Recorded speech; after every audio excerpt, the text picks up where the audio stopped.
تخيل معايا تكون قاعد في أوضة نومك، كل حاجة حواليك هادية، مفيش صوت، لا صوت عربيات ولا ناس بتتكلم. وفجأة تبدأ تحس بحاجة غريبة، مش شايفها ومش ماسكها بإيدك، لكن حاسس بيها في ودنك، جوه دماغك، في صدرك. صوت غامض ثابت، كأنه حاجة بتئن بتزن جواك، وانت بتدور حواليك مفيش حاجة. الصوت مش جاي من بره، مش صوت مروحة ولا موتور ولا كهرباء، هو جاي من جواك، من الأرض، من السما، وبيفضل لحد ما تحس انك هتتجنن. لو رحت تنادي حد هيقولك انا مش سامع حاجة، انت بتتوهم. ساعتها هتسأل نفسك، هو انا اللي مجنون ولا العالم كله هو اللي مش واخد باله؟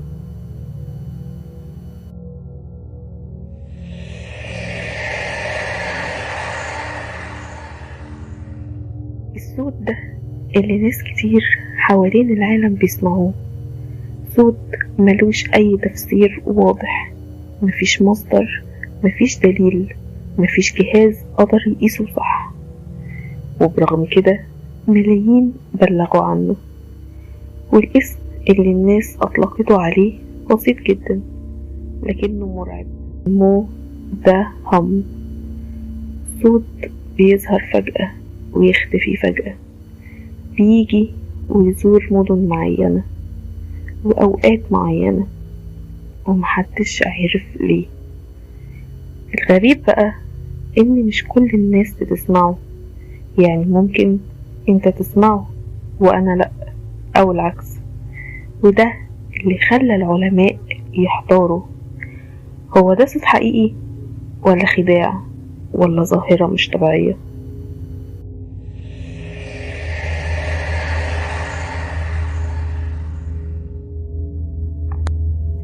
خليني أبدأ معاك من أول مكان ظهر فيه الصوت ده بوضوح. مدينة هادية بسيطة صغيرة اسمها تاوث، والمدينة دي موجودة في ولاية نيو مكسيكو في أمريكا. سكانها قليلين، مفيش مصانع ولا مطارات ولا زحمة ولا أي حاجة ممكن تعمل دوشة. مدينة مريحة للأعصاب، لحد ما سنة 1992 حصل حاجة غريبة جدا. مجموعة من الناس، مش واحد ولا اتنين، بالعشرات، راحوا يبلغوا انهم بيسمعوا صوت غريب جدا، صوت منخفض لكن مستمر، صوت بيشبه صوت موتور كبير شغال من بعيد، او طيارة بتعدي ببطء لكن ما بتعديش ابدا. بعضهم قالوا الصوت بيجي بالليل بس، واوقات بنصحى من النوم نلاقيه شغال، مش عارفين ننام تاني، ما بيروحش، ما بيختفيش. وبعضهم قال انا مش بحس ان الصوت داخل في وداني، الصوت ده جوه دماغي مش حواليا، وبحس بضغط في راسي زي دوشة مش بتسكت.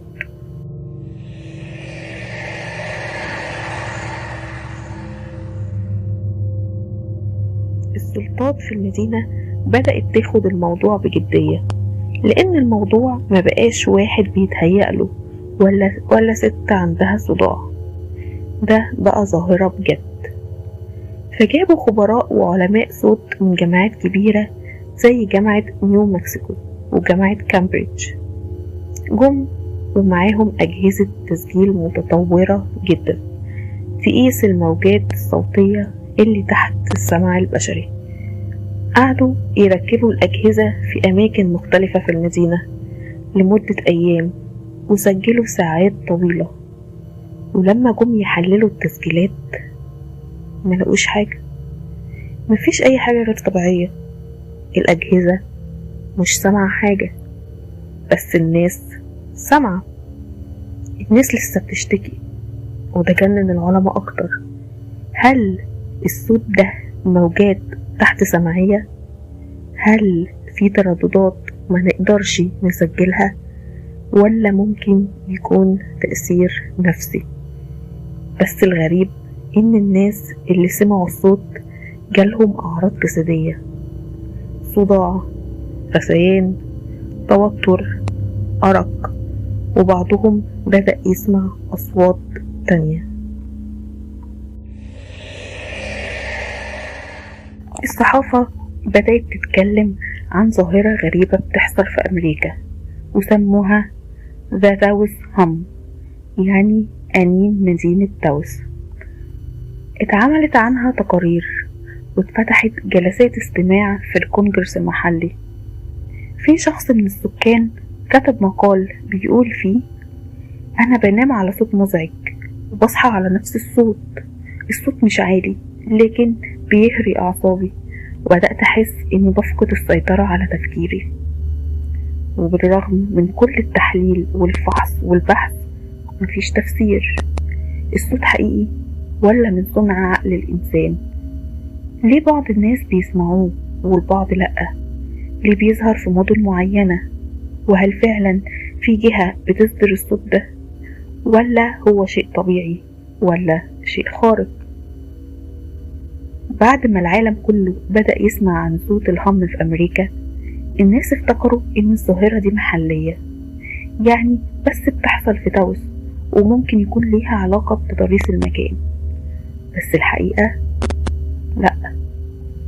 بعد أقل من 3 سنين ظهرت بلاغات غريبة في مدينة تانية، والمدينة دي مش صغيرة ولا منعزلة، دي مدينة كبيرة مشهورة فيها حضارة وتكنولوجيا، اسمها بريستول في إنجلترا. في صيف سنة 1994 جرائد بريطانية بدأت تنشر أخبار غريبة.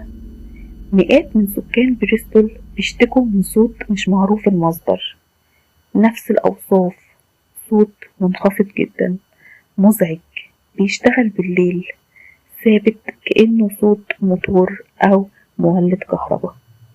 الناس بدأت تقول إنهم مش قادرين يناموا. واحدة ست كتبت في خطاب للبلدية: أنا مش بنام بالليل، بسمع صوت بيزن في وداني، وأولادي كمان سمعوه.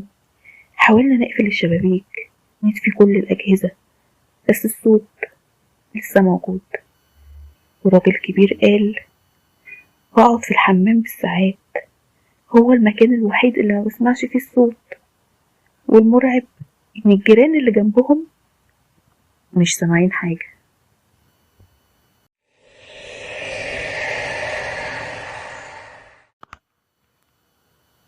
بلدية بريستول قررت تتحرك. جابوا فريق تقني كامل علشان يدرس الصوت. ركبوا ميكروفونات حساسة جدا، قاسوا الذبذبات وحللوا كل الاحتمالات: خطوط المترو، محولات الكهرباء، ضغط جوي. بس برضو مفيش أي دليل ملموس. الأجهزة مش بتسجل حاجة غريبة، لكن الناس لسه بتشتكي، ولسه نفس الأسئلة بتتكرر: هل ده صوت حقيقي، ولا تأثير فسيولوجي، ولا في جهة تصدره وإحنا مش عارفين؟ وفي وسط ده كله بدأت تظهر أعراض متكررة جدا عند اللي بيسمعوا الصوت ده: توتر نفسي، اضطرابات نوم، خفقان في القلب، صداع مستمر، وفي بعض الحالات اكتئاب حاد. بعضهم بقى بياخد مهدئات علشان ينام، وبعضهم اضطر يسيب المدينة ويهاجر منها بالكامل. في سيدة في منتصف الأربعينات اتكلمت في لقاء صحفي باكية وقالت: كنت ست عادية، بشتغل، بروح وبنام، لحد ما الصوت ده بدأ.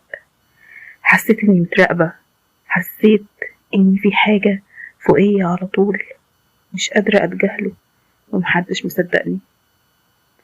زوجها قال إنه ساب الشغل وبدأ يدور على بيت في مدينة تانية، لأن مراته كانت على وشك الانهيار. وفي واحدة تانية قالت: أنا قعدت 3 شهور بنام في العربية بعيد عن البيت علشان أقدر أرتاح حتى شوية، لكن لما انتقلت لمدينة تانية الصوت اختفى. واللي زاد غرابة إن في الصوت بدأ يظهر في أماكن تانية حوالين إنجلترا، لندن، مانشستر، وحتى قرى صغيرة، كلهم بيقولوا نفس الحاجة.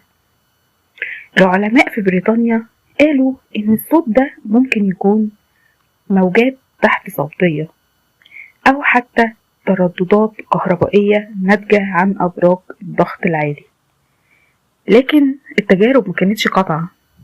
وناس تانية اقترحوا إن ده ممكن يكون مرض نفسي جماعي اسمه الهلوسة السمعية الجماعية. بس في حاجة بتهد النظرية دي، في تسجيلات فعلا اتسجلت لصوت الهم واتنشرت على الانترنت بعد كده، واللي سمعها قال هو ده بالظبط اللي بنسمعه. فهل معقول آلاف الناس بيتوهموا نفس الشيء بنفس التوقيت وبنفس الوصف، ولا في فعلا حاجة أكبر؟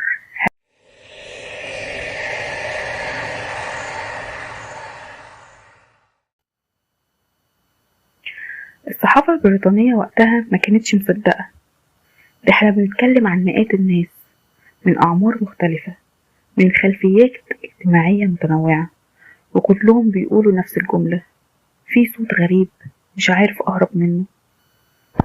في صحيفة اسمها التايمز كاتب صحفي كتب مقالة بعنوان الصوت اللي مش موجود بس بيطاردنا، وقال فيها: أنا نفسي رحت بريستول وقضيت فيها 3 أيام، سمعت حاجات أو يمكن حسيت بيها، لكن لما اتكلمت مع الناس هناك اكتشفت إنهم مش مجانين، هم متألمين فعلا، واللي بيحصل ليهم مش طبيعي. شاب من المدينة قال: أنا كنت بحس إن في اهتزاز بيعدي من خلال الجدران، كأن البيت نفسه بيتنفس، الصوت مش بس بيتسمع ده بيتحس. ولما راح المستشفى علشان يطمن مفيش حاجة في ودانه، مفيش ضغط ولا في أي مرض عضوي. الدكتور قاله: انت سليم تماما، بس يمكن متوتر. الولد طلع من عنده مش بس متوتر، طلع منهار. في برضه حالة ست كبيرة كانت بتشتكي من الصوت ده بقالها سنة، وفي الآخر سابت بيتها اللي قعدت فيه 20 سنة وراحت تعيش في بيت بعيد عن المدينة. وتخيل أول ليلة ليها هناك الصوت اختفى. هل ده معناه إن الصوت مرتبط بمكان معين، ولا الضغط العصبي كان سببه، ولا في ترددات فعلا بتتنقل في الهواء؟ وأكتر حاجة غريبة هي إن الناس اللي سمعوا الصوت كانوا دايما ناس حساسين جدا للصوت، يعني ودانهم بتلقط ترددات ضعيفة جدا أكتر من الإنسان العادي. وده فتح باب لنظرية اسمها فرط الحس السمعي، اللي بيخلي ودنك تسمع ترددات محدش تاني يقدر يلقطها. طب لو كده ليه الجسم بيتأثر؟ ليه ناس بيمرضوا بسببه؟ ليه الصداع؟ ليه الضغط النفسي؟ وليه حتى دلوقتي محدش لقى التردد ده ولا سجله علميا؟ العجيب إن الحكومة البريطانية نفسها بدأت تدرس الموضوع رسمي، واتعملت دراسة في أوائل الألفينات اتسمت UK Low Frequency Noise Study. والدراسة دي لقت إن حوالي 2% من الشعب البريطاني وقتها سمعوا الهم فعلا، لكن ما كانوش قادرين يحددوا مصدره. 2% ده رقم ضخم لما نحسبه على عدد سكان بريطانيا. تخيل يعني أكتر من 1,000,000 شخص بيسمعوا صوت مفيش أي دليل عليه. واحدة من المشاركات في الدراسة قالت: أنا كنت بشتغل في مصنع وفكرت إن ده سبب الصوت، بس لما المصنع اتقفل الصوت كمل. أنا كنت بسمعه في بيتي في الشارع وأنا سايقة عربيتي، الصوت كان بيقرب ويبعد كأنه بيتنفس. والمرعب إن في ناس بعد كده بدأوا يسمعوا الهم في أماكن مفتوحة، في الغابة، في الشارع، في مواقف العربيات. يعني مفيش جدران ولا ماكينات ولا كهرباء حوالين الناس، بس الصوت لسه موجود. الناس بدأت تقول: هل ده صوت الأرض نفسها؟ هل ده نشاط مغناطيسي غير طبيعي؟ هل في جهة معينة بتقرب تكنولوجيا معينة من ورا الناس؟ بعضهم قال: يمكن ده مشروع عسكري سري، زينا كأننا في معمل اختبار كبير واحنا مش عارفين. واللي يسمع الكلام ده يفتكر إننا بنتكلم عن فيلم خيال علمي، بس الواقع إن الحالات دي موثقة وشهادات ناس حقيقية ومذكورة في تقارير رسمية. ومن بريستول بدأت خريطة الهم تنتشر واحدة واحدة. هنسمع عن أماكن تانية حوالين العالم، كندا، استراليا، نيوزيلندا، وحتى اليابان. نفس الصوت، نفس الوصف، نفس العذاب.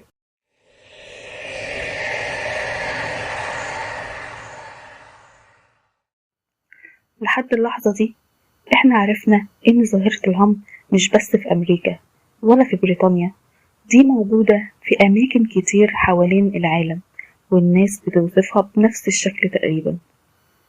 ده لوحده بيخلي الموضوع مش مجرد وهم جماعي او هلوسة فردية. لكن هل العلماء سكتوا؟ لا طبعا. من اول التسعينات اتعملت عشرات الدراسات، كل مجموعة علماء بيحاولوا يفسروا الصوت ده جاي منين، ليه بعض الناس بس بيسمعوه، وليه بيظهر في مناطق معينة، وليه مفيش جهاز قدر يسجله إلا نادرا جدا. أول فرضية: الموجات تحت الصوتية. أول تفسير طلع بيقول إن صوت الهم ده مش صوت عادي، ده عبارة عن تردد صوتي منخفض جدا، أقل من اللي ودن الإنسان العادي تقدر تسمعه. التردد ده اسمه انفراساوند، يعني موجات تحت صوتية بتكون أبطأ من الموجات العادية، وممكن نحس بيها لكن ما نسمعهاش. العلماء اكتشفوا إن في حاجات في الطبيعة بتطلع الترددات دي، زي الزلازل، البراكين، الرياح القوية جدا، أمواج البحر. كمان الحيوانات الكبيرة زي الحيتان أو الفيلة بتتواصل بالموجات دي. طب إيه المشكلة؟ المشكلة إن الموجات دي بتأثر على الجسم من غير ما نحس، ممكن تسبب دوخة، توتر، صداع، إحساس بعدم الراحة. وفي دراسات قالت إن الناس اللي عايشة قريب من توربينات الهواء أو المناطق الجبلية بيسمعوا ترددات مشابهة للهم. لكن التفسير ده وقع في اختبار بسيط، مش كل الناس اللي جنب التوربينات بيسمعوا الهم، والناس سافروا لأماكن نضيفة تماما من الترددات دي وبرضه سمعوا الصوت. الفرضية التانية: أمراض نفسية أو سمعية جماعية. في بعض علماء النفس اقترحوا نظرية تانية، قالوا ممكن يكون الناس دي مش بيسمعوا صوت حقيقي، ممكن يكون صوت داخلي من مخهم، زي اللي بيحصل في مرض اسمه طنين الأذن. بس في فرق مهم جدا بين طنين الأذن وصوت الهم. طنين الأذن بيكون دايم متقطع وبيختلف من شخص للتاني، أما الهم فهو صوت موصوف بشكل واحد تقريبا عند كل الناس في نفس المناطق، وده مش طبيعي أبدا لمرض نفسي. كمان في تجارب عملوها للناس بتسمع الهم ولقوا إنهم مش بيعانوا من مشاكل نفسية أو هلوسة ولا عندهم تاريخ مرضي، بالعكس أغلبهم ناس طبيعيين جدا ومثقفين، وفي من بينهم دكاترة ومهندسين. الفرضية الثالثة: مصدر صناعي، شبكات كهرباء أو مصانع تحت الأرض. في علماء تانيين قالوا لأ، الموضوع ده ليه علاقة بالبنية التحتية. يعني إيه؟ يعني في حاجة في المدن تحت الأرض أو في الشبكات هي اللي بتعمل الصوت. زي إيه مثلا؟ كابلات الجهد العالي، أبراج شبكات المحمول، خطوط الغاز، محولات الكهرباء الكبيرة.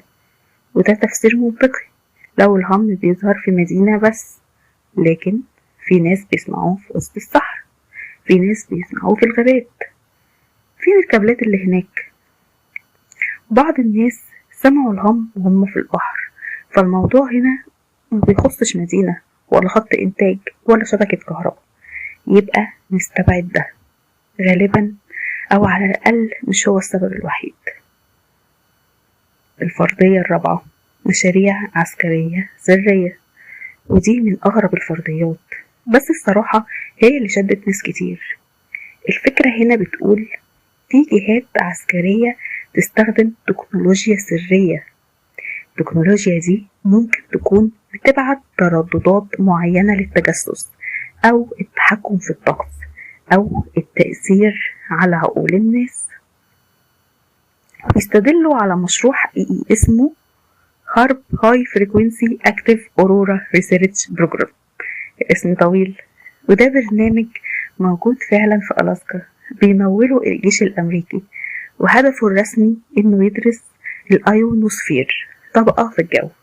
بس في ناس بتقول إن الهدف الحقيقي حاجة تانية خالص، إنهم بيبعتوا موجات كهرومغناطيسية بتأثر على الناس، وده ممكن يسبب نفس الإحساس اللي الناس بتوصفه لما بيسمعوا الهم، وخصوصا إن الصوت دايما بيتوصف كأنه جواك مش حواليك. في فرضيات غريبة تانية، وطبعا كل ما مفيش تفسير واضح كل ما الناس تبدأ تفكر برا الصندوق، فبدأت تطلع فرضيات غريبة. يمكن دي رسالة من كائنات فضائية، يمكن دي بداية لفتح بوابات لعالم تاني، أو يمكن دي صرخة الأرض. وناس مؤمنين إن الكوكب نفسه بيحاول يتكلم، يحذرنا، يصحينا من حاجة جاية، والهم مجرد أول جرس إنذار. كل الفرضيات دي من أول العلمية لحد الغريبة ليها أدلة، لكن مفيش ولا تفسير منهم قدر يقنع كل الناس. مفيش حاجة قالت هو ده السبب، ولسه لحد النهاردة الهم بيظهر وبيختفي من غير ما نعرف هو صوت ايه.